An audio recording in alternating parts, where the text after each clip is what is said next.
Bonjour Agnès Verdier-Molinier. Bonjour Dimitri, bonjour à tous. Et voilà que ressurgit le projet d'allocation sociale unique. L'idée serait de fusionner la prime d'activité, le RSA et puis un certain nombre d'aides au logement, Agnès. Et oui, cette allocation sociale unique, c'est vraiment le serpent de mer. C'était déjà une promesse de campagne d'Emmanuel Macron en 2017. Ensuite, les premiers ministres, à la fois Michel Barnier puis François Bayrou, ont annoncé cette allocation sociale unique, mais sans suite.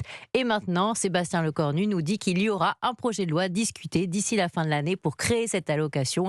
Une mesure qui irait dans le bon sens, ne serait-ce que parce que les coûts de gestion de la soixantaine d'aides sociales non contributives versées sous critères de ressources sont ultra chers, Dimitri. Environ 9 milliards par an pour 130 milliards d'aides.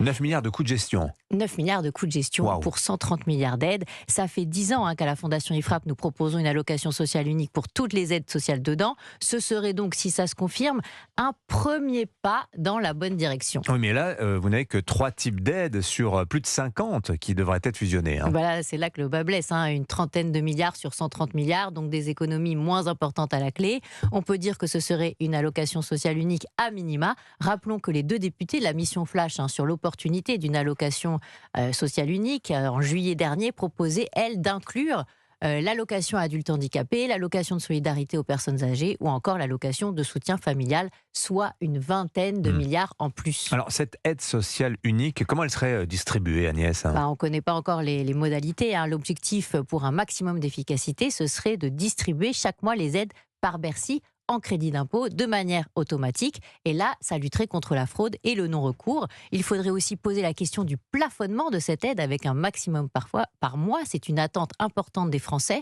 qui sont 72% à être pour un maximum de 1 500 € par mois. C'est un sondage Eudoxa pour la Fondation. Si on plafonnait, on rajouterait une dizaine de milliards d'euros d'économies par an, ce qui n'est pas négligeable. Et puis, il faudrait aussi que ce projet de loi inscrive l'obligation de faire apparaître dans le revenu fiscal de référence l'ensemble des aides sociales touchées sous critères de ressources. Ça permettrait aussi de faire des statistiques beaucoup plus avancées et d'identifier les doublons et d'anticiper pour la fusion avec les autres aides pour faire une vraie allocation sociale unique. Voilà, quelques préconisations d'Agnès Verdier-Molinier pour une aide sociale unique efficace. Merci Agnès. Absolument, bonne journée. Bonne journée à vous, Signature Europe 1.